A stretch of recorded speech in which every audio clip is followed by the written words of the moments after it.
The last thing I saw in my first life was the slushy gray ice of a gutter, the taste of dirty water and utter despair on my tongue.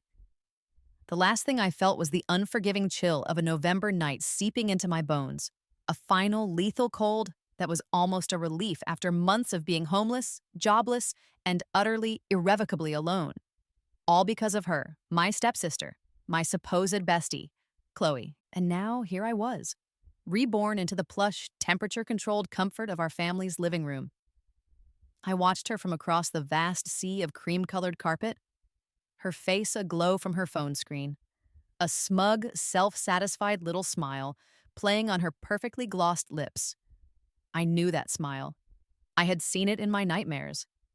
It was the smile of a predator toying with its food just before the kill. She was texting, her thumbs flying across the screen with practiced ease. I knew with a chilling certainty exactly what she was doing, planting the first poisonous seeds of the rumor that had systematically dismantled my life and eventually killed me, the one about me stealing from our father's company to fund a drug habit I never had. In my first life, at this exact moment, I had been blissfully unaware, sketching in my notepad and wondering what was making her so happy. I had felt a pang of innocent jealousy, wishing I could share in her joy. The memory was so vivid it was like a phantom limb, an ache of a past self I no longer was. This time, I didn't feel jealousy. I didn't feel anger, not yet. That would come later, in focused, strategic bursts. Right now, I just felt a calm, preternatural certainty settle over me, as cold and hard as a block of granite in my stomach. The ghost of that gutter ice was on my tongue again, a constant, phantom reminder of what she had done and what she was about to do. "Everything okay over there?" I asked, my voice casual, a perfect imitation of the naive girl I used to be. Chloe looked up, her expression shifting instantly to one of wide-eyed sincerity. "Oh, yeah, just texting with Liam. We're trying to decide on a movie for tonight. You know how he is with horror films." She let out a light, tinkling laugh that, to my newly opened ears, sounded like shattering glass. It was a flawless performance. I smiled back, a slow, deliberate curving of my lips that I knew didn't reach my eyes. "Have fun," I said, and returned my gaze to my cup of tea, swirling the dregs. Inside, my mind was a whirlwind. I could see the path ahead, every twist and turn, every trap she would lay. In my first life, I had cried. I had screamed. I had begged them to believe me, my desperation only making me look more guilty, more unhinged. This time would be different. This time, I knew the game, I knew the players, and I knew the outcome. And I was going to change it. I took a slow, deliberate sip of my now cold tea. "Go on, Chloe," I thought, the words a silent vow. "Start the fire. This time, I'm the one holding all the gasoline." My father, David, married Chloe's mother, Serena, when I was 8 years old and Chloe was 9. My own mother had died 2 years prior, a quiet and sudden illness that had left my father adrift in a sea of grief. He was a good man, but a profoundly lonely one, and Serena, with her sharp wit, impeccable style, and laser-focused ambition, was a lighthouse in his fog. He saw a partner, a way back to normalcy. I see now that he was a mark, and she was a predator of a different sort than her daughter, one who hunted for security and status. From the very first day, I was the odd piece in their perfect new puzzle. Our house, which had once been a cozy haven of my mother's soft colors and comfortable clutter, was immediately gutted and renovated into a minimalist shrine of white, gray, and glass. It was Serena's taste, beautiful, expensive, and utterly cold. I was a relic of the before times, and I was treated as such. The abuse from Chloe started small, insidious things that could always be explained away as accidents. I was a passionate artist even then, spending hours on detailed pencil drawings. My most prized possession was a leather-bound sketchbook my mother had given me. A week after Chloe moved in, it vanished. I searched for it frantically, my 8-year-old heart sick with worry.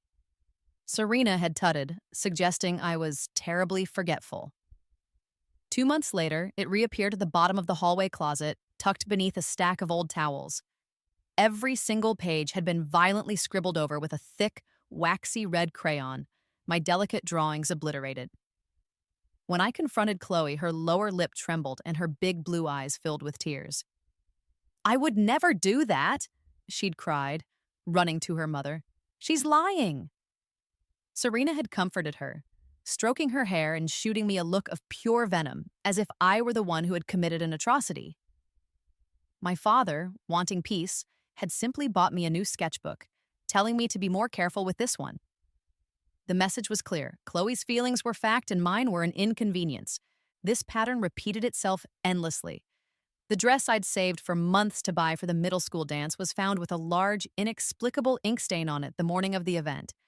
The science fair project I'd spent a month building was accidentally knocked off a table and shattered the day before it was due. Each time, Chloe was the picture of innocence, her apologies dripping with a syrupy sweetness that fooled everyone but me. I saw the flash of triumph in her eyes, the tiny smirk she couldn't quite hide. But when I tried to point it out, I was accused of being paranoid, jealous, and a troublemaker. Why can't you just try to get along with her?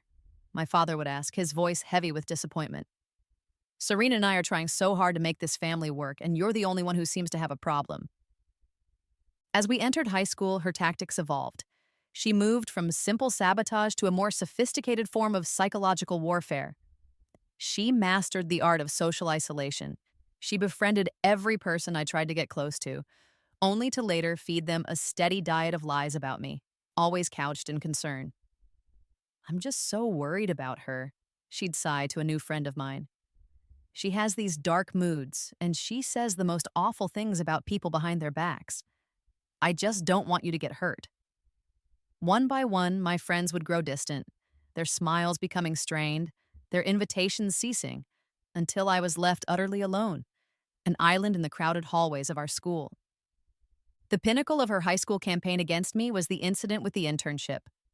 I had, against all odds, been accepted into a prestigious summer program at the city's foremost art gallery. It was a dream come true, a validation of the one part of myself she hadn't managed to crush. I was ecstatic. 2 weeks before it was set to begin, I received a phone call from the gallery's curator, a woman who had been warm and encouraging during my interview. Her voice was now like ice. "We are rescinding our offer," she said flatly. "I have never, in my 20 years in this field, received such a vile, unprofessional, and frankly disturbed email from an intern. Do not contact this gallery again." I was stunned, utterly bewildered. I checked my email, and there it was in my sent folder. A long, rambling screed sent to the curator, filled with insults about her appearance, critiques of the gallery's collection, and profane demands for a higher stipend. It was a work of character assassination so perfect, so completely deranged, that it was impossible to defend against. I hadn't written it. I knew, with a certainty that settled deep in my bones, who had. Chloe had gotten my password weeks earlier, claiming she needed to use my laptop for a school project when hers was on the fritz. When I confronted her, she simply shrugged. "You must have been hacked," she'd said, her eyes daring me to prove it. "You should be more careful with your passwords." When I told my father and Serena, they exchanged a wearied look. Serena suggested I might have sent it and forgotten, a symptom of my obvious emotional instability. The internship was gone, and with it, another piece of my soul. The final act of my first life began, as all the most important things in Chloe's life did, with Liam Connors. His family was practically royalty in our city, their names synonymous with old money, philanthropy, and political influence. Liam was their golden boy heir, and Chloe had set her sights on him since freshman year. She finally landed him our senior year, and their engagement was announced the summer after graduation. This was her ticket to the stratosphere, and she couldn't have the dead weight of a problematic stepsister dragging her down. The rumor was her masterpiece, the culmination of a decade of practice. She laid the groundwork with her usual concerned sister routine. First, she told Serena she thought she'd found some pills in my desk drawer. Then, she tearfully confessed to her friends that she was worried I was stealing money from her purse. The final stroke of genius was the forged bank statement. She used her considerable computer skills to create a document that appeared to show thousands of dollars being funneled from my father's business account into my personal account and then withdrawn in cash.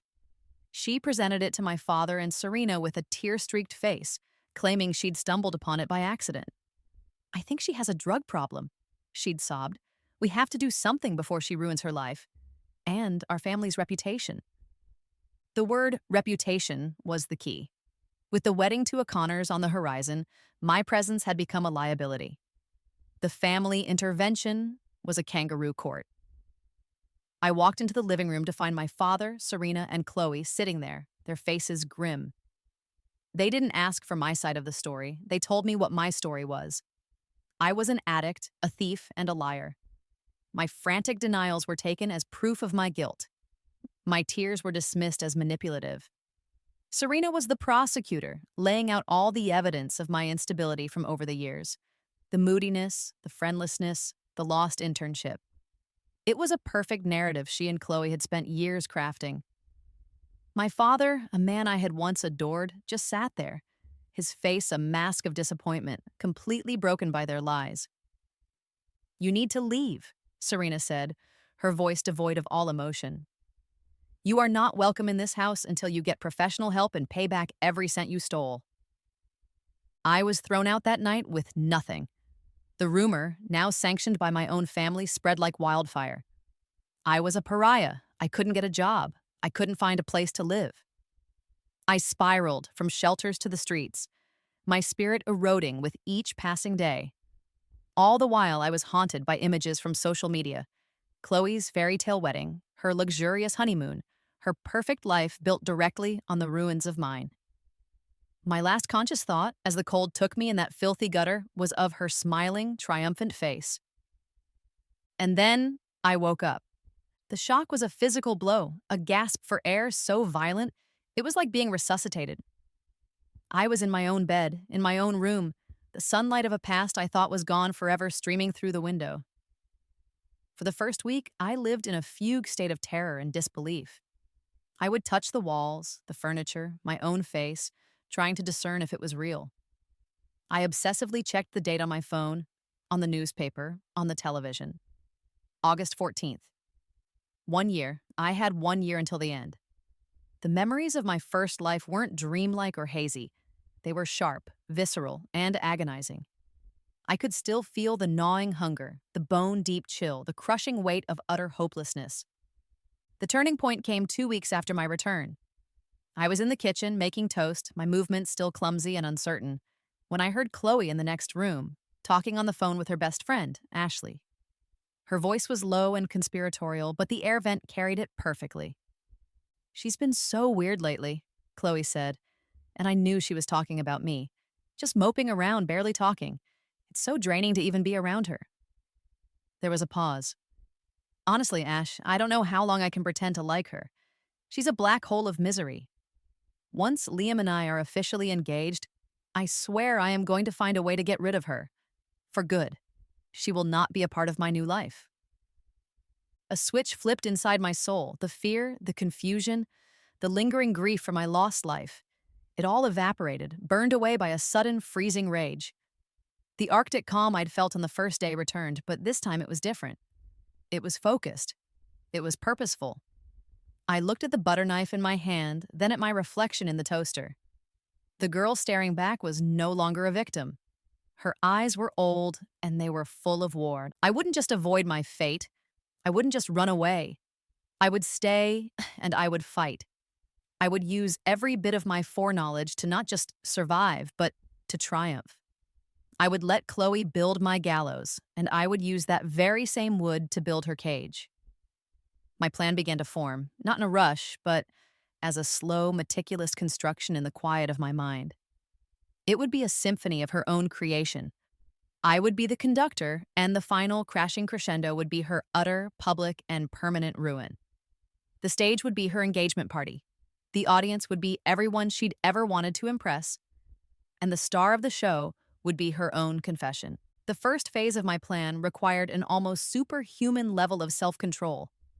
I had to become a ghost in my own life, a passive observer of my own slow-motion execution.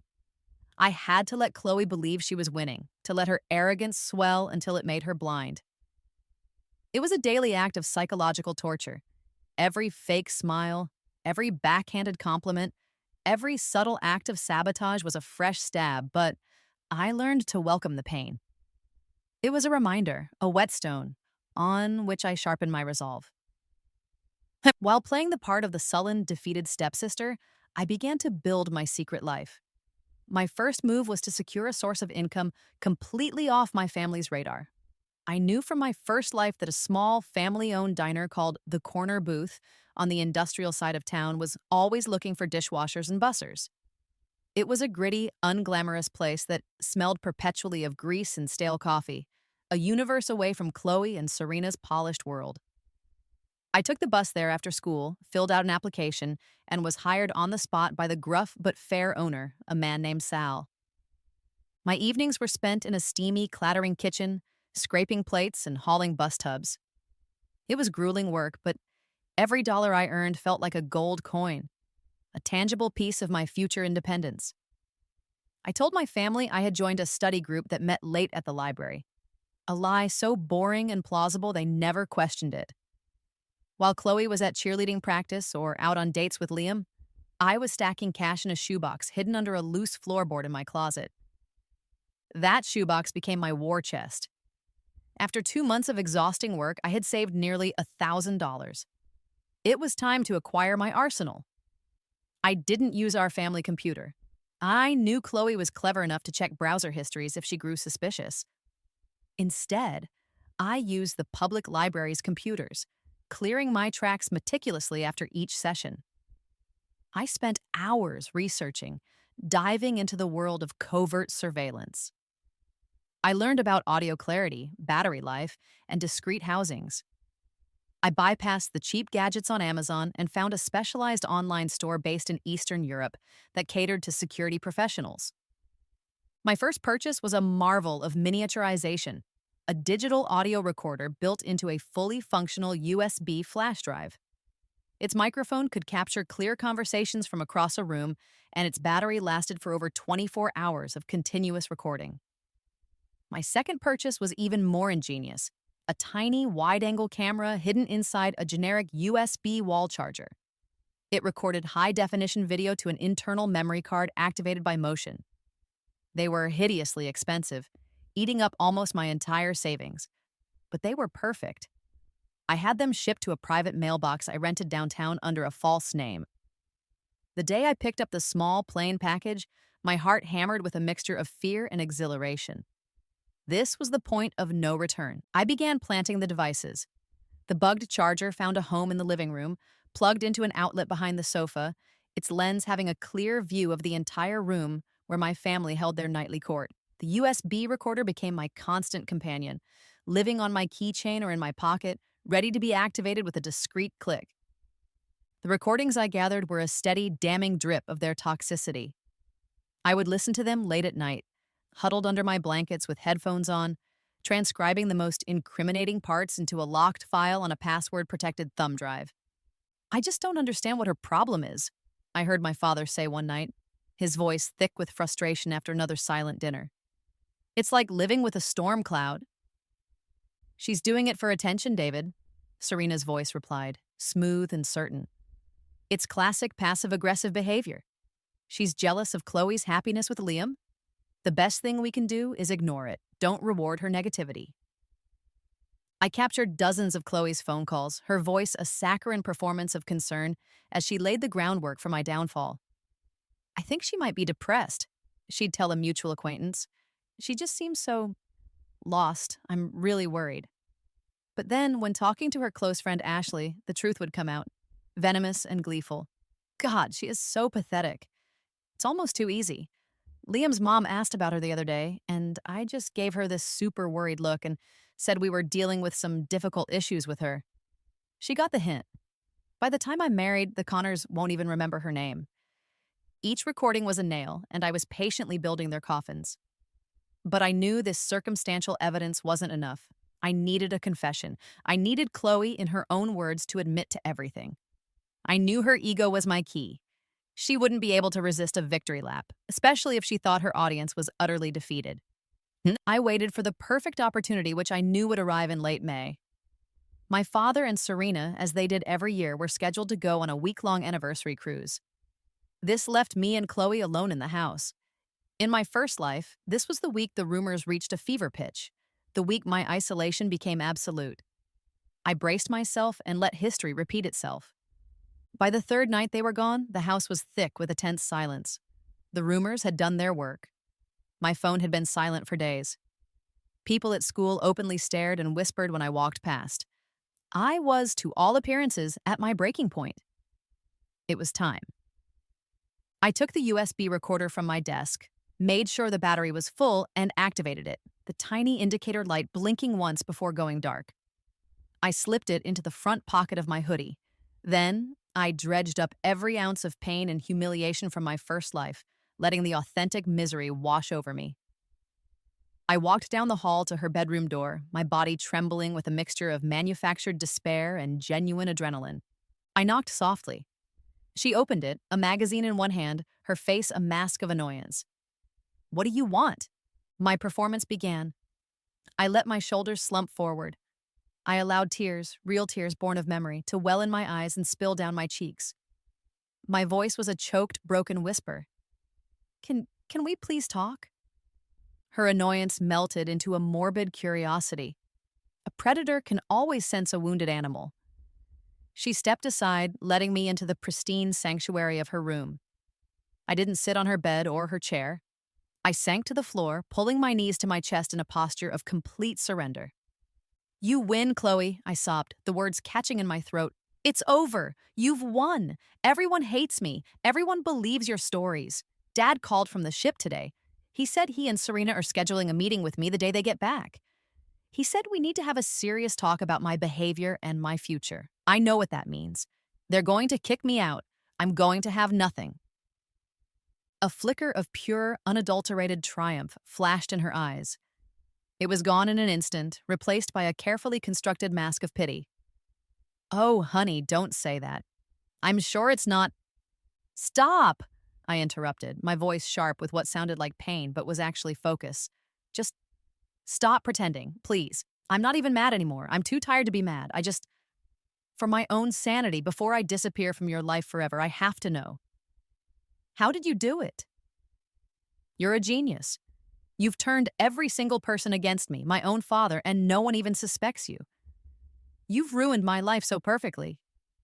Please, Chloe, just tell me how. I need to know how you beat me so completely." It was the perfect bait, a smorgasbord for her starving ego. I hadn't just admitted defeat. I had praised her for it. I had called her a genius. I had begged for the details of her victory. She stared at me for a long moment, a slow, cruel, beautiful smile spreading across her face. The mask was gone. The predator was ready to feast. "Brilliant is the right word, isn't it?" she said, her voice dripping with condescension. She perched on the edge of her perfectly made bed, looking down at me on the floor like a queen surveying a vanquished peasant. "Honestly, it was almost insulting how easy you were. You walk around with this cloud of sadness all the time, just waiting for someone to push you over. You made it so simple." And then she laid it all out. She gloated. She boasted. She confessed to every single one of her sins with a disturbing, gleeful pride. She described how she'd started the drug rumor with a few well-placed, tearful phone calls to the biggest gossips in her friend group. She laughed, a real ugly laugh, as she recounted forging entries in a spare diary she'd bought to look like mine, filling it with fake anguish and mentions of needing money and then accidentally leaving it where Serena would find it. "Mom ate it up, of course," she chortled. "She's always been desperate to believe you were the problem." She walked me through her digital sabotage, explaining how she'd used a keylogger program to get all my passwords, including the one for my father's business account portal. "The bank statement was the best part," she said, her eyes gleaming with a manic fire. "A little Photoshop magic, a few fake line items for cash withdrawals, and voila, instant junkie thief." The look on Dad's face when I showed him, oh, it was just priceless. All that disappointment. He finally saw you for what you are.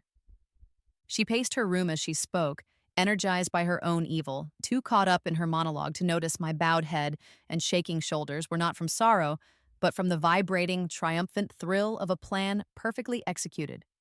She detailed her conversations with Liam's mother, how she'd painted me as a mentally unstable leech who was a threat to their family's reputation. "You're not just a mistake," she said, her voice dropping to a conspiratorial whisper as she leaned down towards me. "You're a liability, and my new life, my real life with Liam and his family, has no room for liabilities. Once you're gone, it will be perfect, utterly perfect."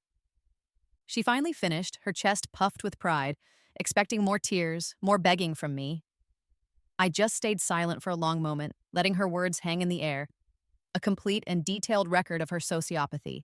In my pocket, the tiny, discreet recorder captured every syllable, every cruel laugh, every triumphant pause. She thought she was delivering the eulogy for my pathetic life.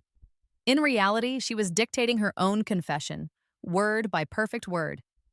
The engagement party was an ocean of champagne, pastel silks, and the brittle laughter of the very wealthy. It was held at the Connors' sprawling estate, a place so absurdly opulent, it felt more like a national park than a private home. Manicured gardens flowed into stone terraces, and a string quartet played Vivaldi softly on a veranda overlooking a lake. Waiters in crisp white jackets weaved through the throngs of guests, offering canapes with unpronounceable names. It was Chloe's ultimate fantasy, the grand coronation she had been plotting her entire life.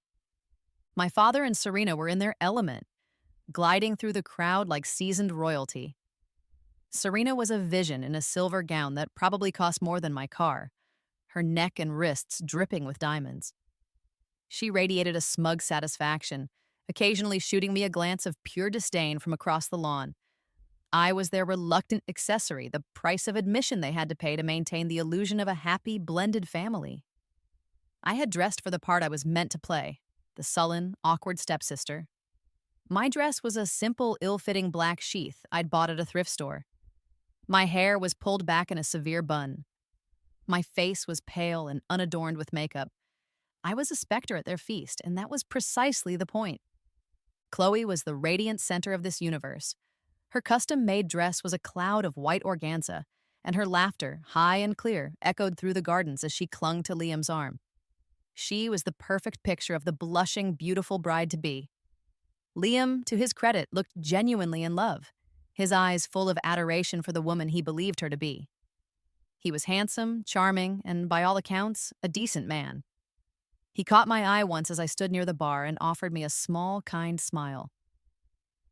A flicker of something akin to pity went through me.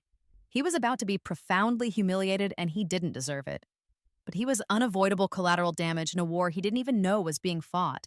I nursed a single glass of sparkling water for over an hour, my body thrumming with a low-grade vibration of nerves and adrenaline. My heart wasn't racing. It was beating with a slow, heavy, rhythmic cadence, like a drum before a battle. In my small, plain black clutch was my phone. It was loaded with the final product of my months of clandestine work, a meticulously edited 5-minute video. I had spent countless hours on it, weaving together the audio clips into a devastating narrative. It began with the short, damning clips from the living room camera, Serena's dismissals, my father's weary sighs, Chloe's lies on the phone. Then, it would cut to an ominous black screen, where the crisp, clear audio of Chloe's full confession would play, accompanied by stark white subtitles for maximum clarity and impact. The raw, unedited audio file was backed up in 3 separate cloud accounts and on a thumb drive in a bank deposit box. There would be no escape. The moment came after the main course, just as the sun began to set, painting the sky in hues of orange and purple. Mr. Connors, Liam's father, a stately man with the powerful, easy confidence of someone who has never been told no, tapped a silver knife against his champagne flute. The chatter of the 100 or so guests subsided, and all eyes turned to the small, elegantly lit stage that had been set up near the fountain. He gave a warm, eloquent speech about his beloved son, about the joy of seeing him find a partner, and about welcoming Chloe into their family. His theme was character. "In business as in life," he boomed, his voice resonating with patriarchal authority. "We have found that there is no greater currency than one's word, no greater asset than one's integrity, character, integrity, and honesty. These are the pillars upon which the Connors family is built. And we are so thrilled to have found a young woman in Chloe who embodies these timeless virtues. A wave of polite, enthusiastic applause rippled through the guests. Chloe, standing beside him, blushed prettily and squeezed Liam's hand, a perfect portrait of demure gratitude. This was my cue. Before the MC could take the microphone to announce the dancing, I stepped out from the shadows near the edge of the terrace. I raised my hand slightly. "Excuse me," I said. My voice was quiet, but in the expectant lull, it carried with perfect clarity. "If I may, I've prepared a little something for my sister and her fiancé. A video tribute to celebrate their love story." Every head swiveled in my direction. I could see the confusion on their faces. Chloe's smile froze on her face, tightening at the corners. Serena shot me a look of pure fury, a silent order to sit down and shut up. My father just looked baffled, but Mr. Connors, the consummate host, smiled broadly. "How wonderful! A surprise from the maid of honor. Of course, my dear, please come up." The venue had a massive projector screen set up behind the stage, which had been displaying a tasteful, looping slideshow of photos of the happy couple. The AV technician, a young man I had found earlier in the evening and discreetly handed $200 bills, was standing by.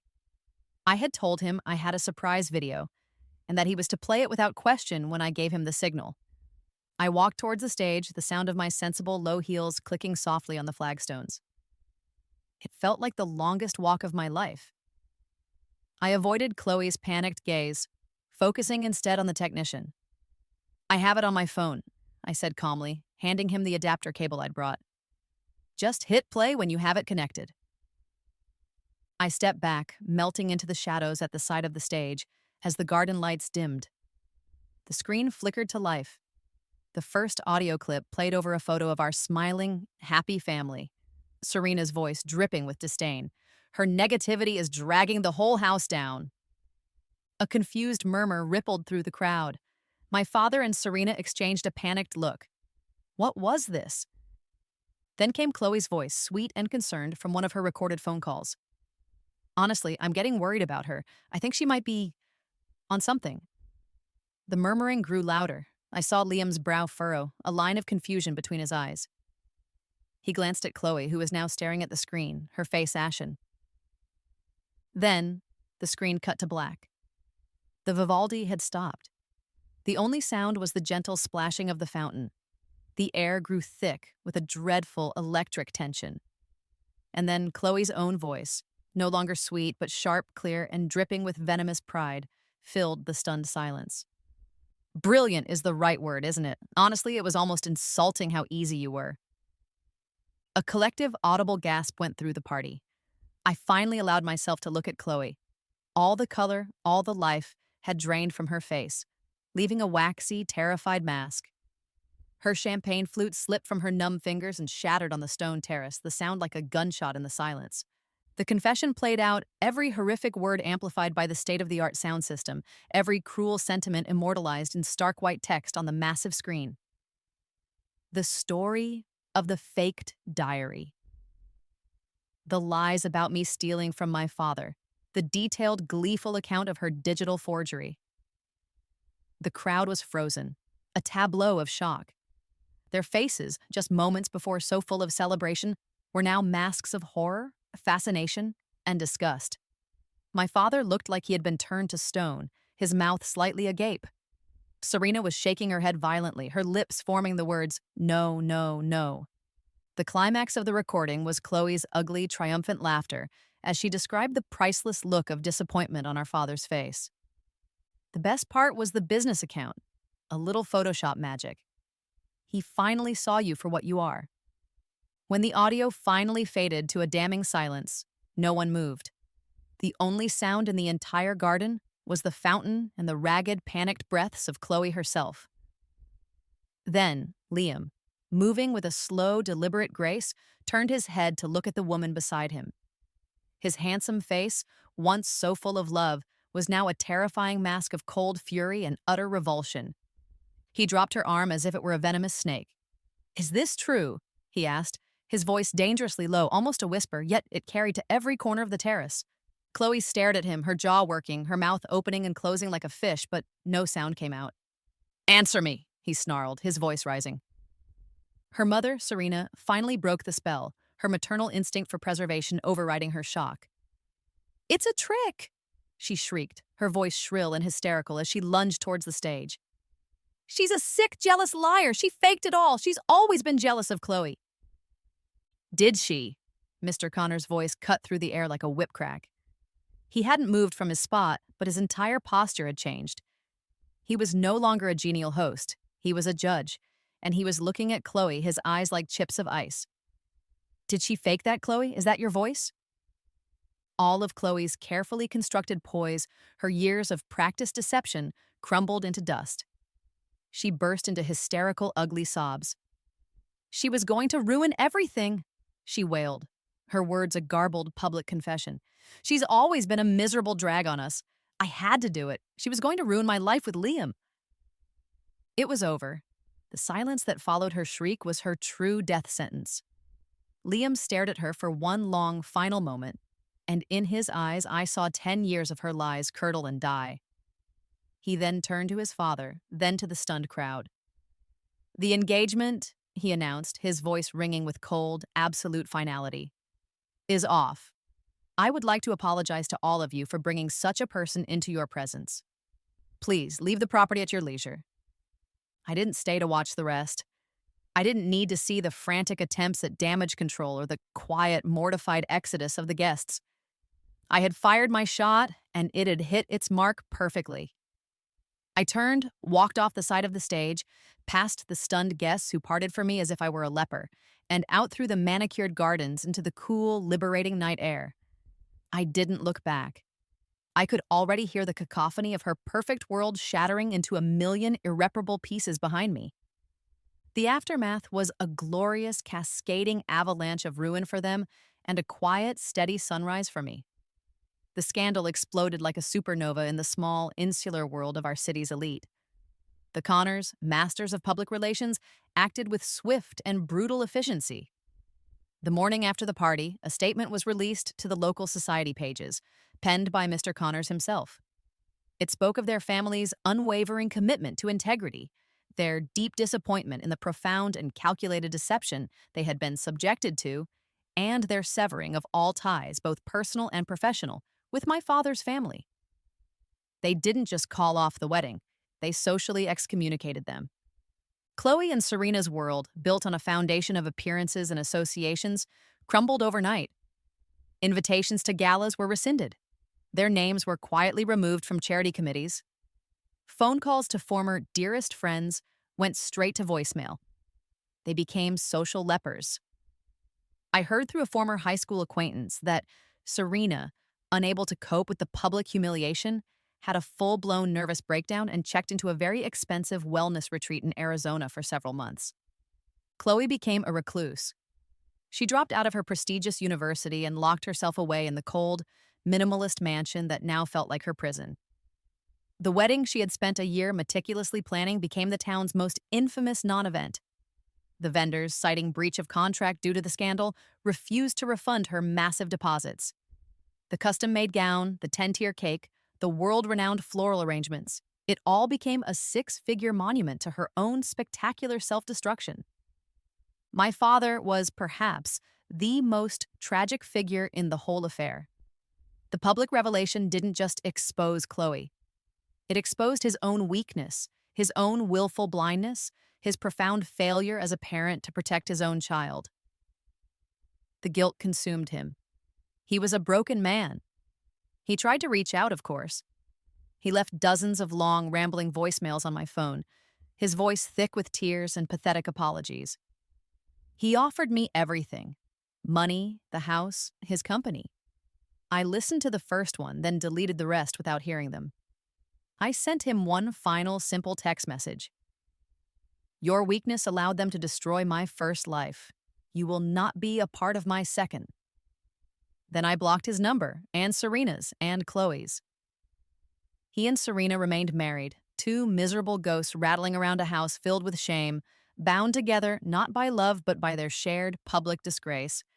As for me, I was already gone. The night of the party, I didn't go home. I went to a cheap motel near the bus station.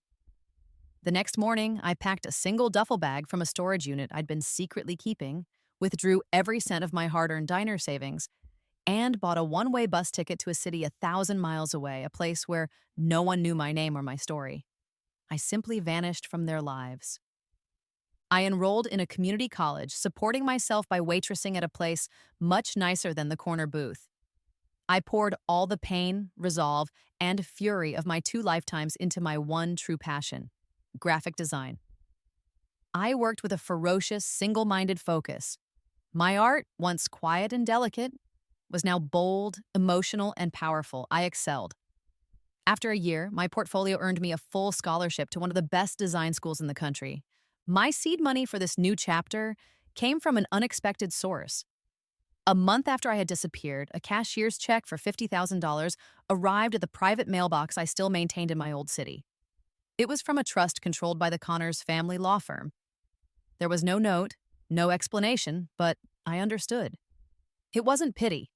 It was a silent acknowledgement, a balancing of the cosmic scales for the collateral damage I had inflicted upon their son.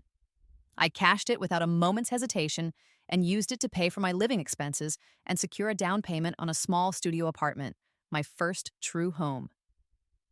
Years passed. I graduated at the top of my class, and instead of taking a corporate job, I took a risk. I started my own small freelance design firm from my tiny apartment. The work was slow at first, but my talent and relentless work ethic began to attract notice. I landed a small tech startup as a client, then a regional bank, then a national retail chain. My little firm grew, and I hired my first employees. We won industry awards. I built a life for myself, brick by brick, a life filled with genuine friendships, creative fulfillment, and a quiet, profound sense of peace. One crisp autumn afternoon, nearly a decade after the engagement party, I was sitting in my corner office, now occupying the top floor of a sleek downtown skyscraper, looking out at the city skyline. My assistant buzzed me on the intercom. "There's a woman here to see you," she said, her voice hesitant. "A Chloe Vance? She doesn't have an appointment, but she's insistent." A strange calm washed over me. I had wondered if this day would ever come. "Send her in," I said. The Chloe who walked into my office was a ghost from a past life. The fire, the arrogance, the polished beauty, it was all gone. Her clothes were drab and ill-fitting. Her hair was limp and colorless. Her face was pale and thin, and her eyes, once so full of cruel, sparkling fire, were hollowed out by years of bitterness and defeat. She looked around my spacious, sun-drenched office at the awards on my shelves with a dull, vacant expression. "I saw your name in a business magazine," she said, her voice a reedy whisper I barely recognized. "I couldn't believe it was you. I just wanted to see you, to say, I'm sorry." The words hung in the air between us. 10 years ago, those words might have meant something. Now they were just sounds. I looked at her, at this pathetic, broken shell of a person who had once held the power of life and death over me, and I felt absolutely nothing. No anger, no pity, not even the faintest glimmer of satisfaction. The ghost of the gutter ice that had haunted my soul for so long had finally, completely melted away. "You're not sorry for what you did, Chloe," I said, my voice calm and even, devoid of accusation. It was simply a statement of fact. You're just sorry you got caught. I stood up and walked to the floor-to-ceiling window, turning my back on her, a final, quiet dismissal. "My next appointment is in 5 minutes," I said, looking out at the sprawling, vibrant city that I now called home. "You should go." I heard her hesitate for a long moment, perhaps hoping for something more, a fight, a forgiveness, a reaction of any kind. I gave her nothing. Then, I heard the soft, defeated click of my office door closing. I never saw or heard from her again. I stood there watching the endless stream of traffic flowing through the city streets below, a world of possibilities I had built for myself. She hadn't just lost a fiancé or her social standing on that long-ago night. She had lost her entire future. I, on the other hand, had died in a gutter and been reborn into the queen of my own magnificent creation. And my true victory, I realized in that quiet sunlit moment, was not the spectacular revenge I had exacted, but the beautiful, happy, and thriving life I had built in its wake.